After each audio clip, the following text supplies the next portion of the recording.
Bruce Buchanan is here with sports, and you're going to tell us all the winners of the annual NHL awards tonight. Yeah, I sure am. I don't think there were too many surprises, but we'll have to see what people think. Thanks, Jacqueline. Good evening, everybody. The NHL's elite gathered in Toronto tonight for the annual award show.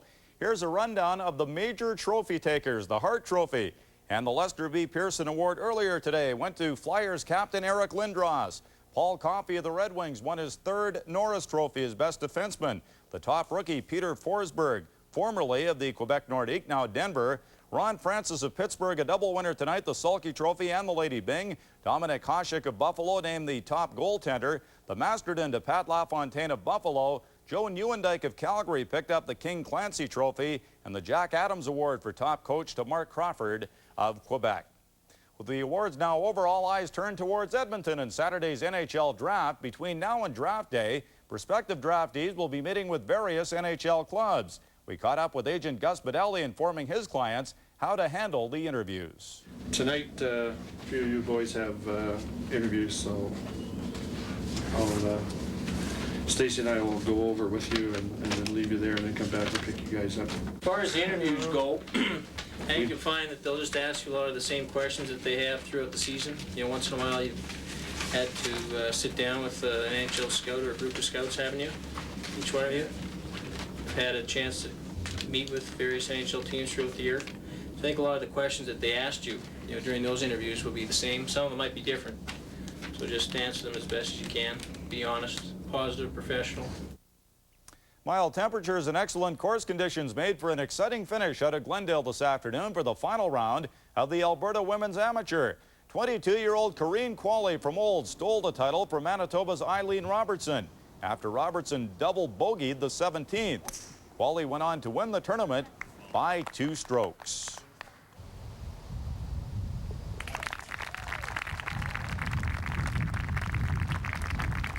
It was a great win for me. I was excited just because it was such a great field, so it felt good. Once you get to this level of competition, it's kind of unrealistic to think that every time you tee it up you're going to win, because there's just so many good players out there. Robertson a runner-up along with Giselle Wusick, 2 strokes back of the champion Corrine Qualley. The women's final is set at Wimbledon. Saturday's match will feature pre-tourney favorites Steffi Graf and Arantxa Sanchez Vicario. Top seed Graf faced her stiffest challenge so far, dropping the opening set to 4th-ranked Jana Novotná 5-7. But Graf, chasing her 6th Wimbledon crown, rallied to win the next 2, 6-4 and 6-2, to reach the final. Number 2 seed Sanchez Vicario split the first 2 sets with 3rd-rated Martinez. Match point in the 3rd, won easily by Arantxa 6-1. Football at Skydome tonight. The 0-1 Argonauts guaranteed a win against the 1-0 Eastern Riders, and they came through 37-24. Both teams now 1-1 on the season. In baseball, National League, the Expos losing 9-6 to Colorado. Andres Galarraga with his 17th home run for the Rockies. In the American League, the Blue Jays being blown out by the Angels 8-0 in the 7th inning. Damian Easley a 3-run homer for the Angels, and Albuquerque clobbered the Trappers tonight 12-1 in PCL action, banging out 17 hits. We'll have all the baseball highlights, much more on the draft coming up on Sports Night in about half an hour, Jacqueline. Okay, thanks very much, Bruce. Welcome.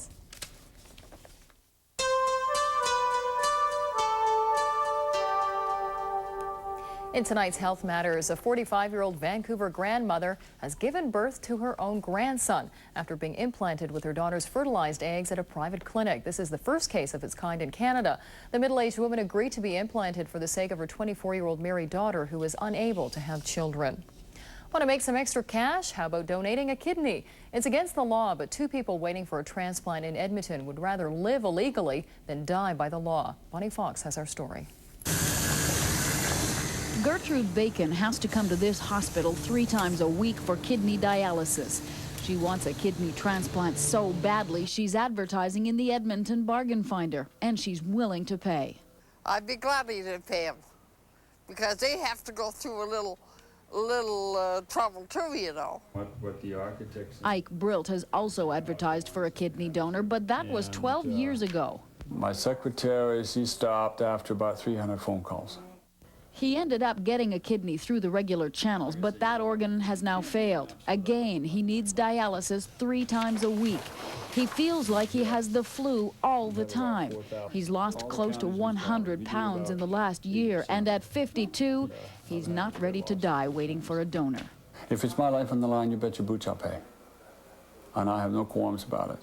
It is illegal to buy, sell, or otherwise deal in any human tissue, including organs. But the maximum fine is only $1,000. It's all right for somebody who sits in the ivory tower saying this is illegal. But I mean, come and walk in my shoes for one day. Prudence Taylor says a third of the Canadians waiting for organ transplant will die before they get one. And she understands how people like Gertrude and Ike can risk breaking the law. We see it as a sign of the support that these people need while waiting for transplants, that it is a very demanding psychological process. When I had a transplant, it cost the hospital, or the government, or the taxpayers of the province about $3,000 a year to keep me alive. Now it's costing them $45,000 to keep me alive, and I'm not able to produce like I was, so I mean my productivity is just about down to ground zero. So Ike is vowing to fight for a new law, one he believes will save his life and save taxpayers some money. Bonnie Fox, ITV News at 10. About 70 people in northern Alberta are waiting for a kidney donor. And that's Health Matters for tonight. And still ahead on ITV News at 10, on Your Money, after 27 years, a wayward utility bill finds its way home. And after a 42-year absence, K-Days brings back the chuck wagons.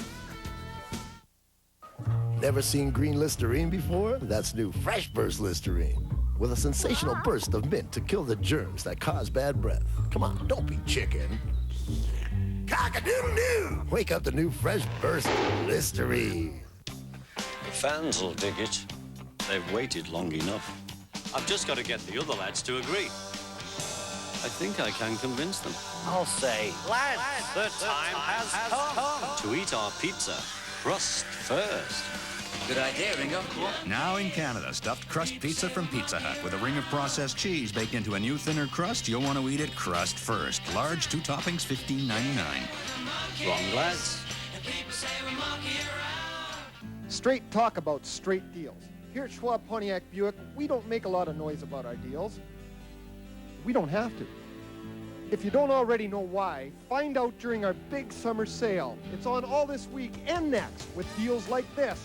Schwab Pontiac Buick GMC is overstocked with new and used vehicles. Over $750,000 of inventory reduced to move. Hurry, save now, 10 days only. Get the straight goods from Schwab Pontiac Buick GMC and Leduc. It's so good. Furniture. Where's all the furniture? Oblivion? Where's all the furniture? Should have gone to Leon's. We've got hundreds of styles and colors, so you'll find exactly what you're looking for. And right now, you don't pay for 1 whole year during our No Money Miracle. He seems to like your cologne. Leon's, Canada's only furniture superstores. Friday's Super 7 jackpot is $11 million. Dynamite dough. Major moolah. Wow. You know that it's a super winning feeling. Man. Super 7. Lots of cash, more chances to win. So, Bill, what's that dreaded upper trough planning to do with us?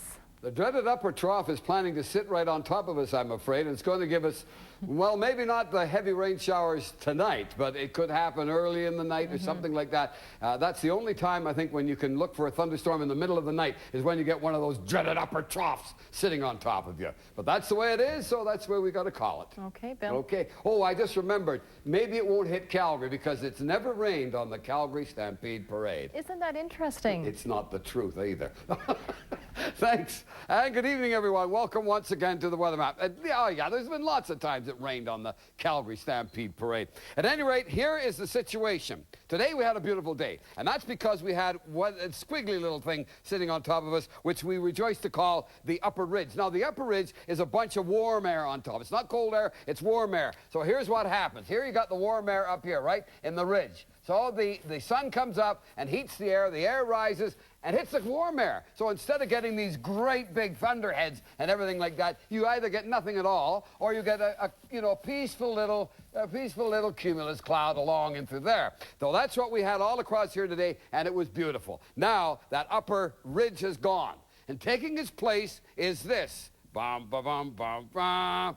There it is. That is an upper trough. The very opposite of this thing. Here you have it. There is the trough, and it's got cold air in here. So if there's any movement of upper air at all, that is when you get all this development of the big clouds, and you get the rain, and you get the hail. You get the kind of weather we had a couple of nights ago. Now, what we have here is this thing is just starting to invade the Edmonton area all the way along here on a broad front. It's almost like the 1914 war. See, they're all going along into here like that. And as that cold air comes along, it doesn't really need the sun to shine on it to get that upward movement of air, because the air within that trough is so cold that when it sails over like that, it's going to generate, enough thunderstorm activity all the way along here. It may not be thunderstorms. As a matter of fact, there's only about a 30% chance of a thunderstorm after midnight tonight, but you could wake up very well and see cloudy skies and shower activity practically all day. And why? Because of this blasted thing in here, the upper trough. Now, after that upper trough gets through, things are looking not too bad. As a matter of fact,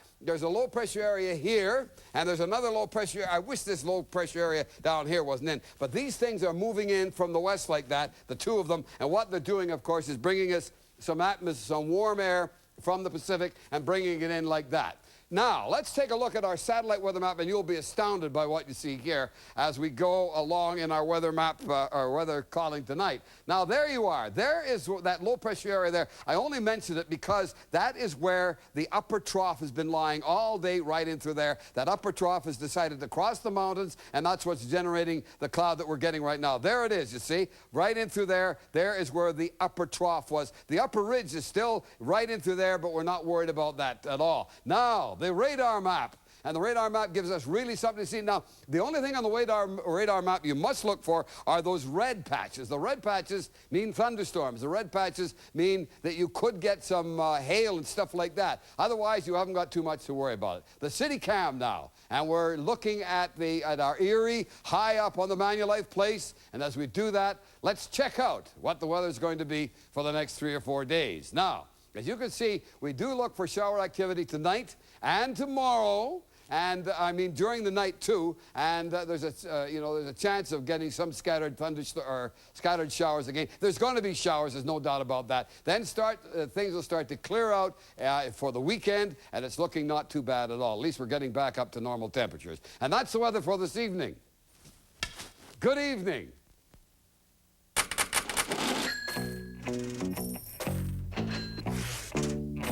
Well, Pat's here with your money, and Pat, you have the story of a wayward utility bill. A fascinating piece of Edmonton history, and I'll get to that in a moment. Thank you, Jacqueline. First off, one of Canada's most successful computer software companies is being bought out by a California firm. Delrina is best known for its WinFax program. The Toronto-based company will merge with U.S.-based Symantec Software. Symantec's best-known product is Norton Utilities. The merger deal is worth about $600 million. Canada's new cable specialty TV channels simply aren't getting as many viewers as they had hoped for. Cable companies estimate only 60% of subscribers have signed on for the new channels. As a result, the broadcasters say they may have to reassess their commitment to Canadian programming.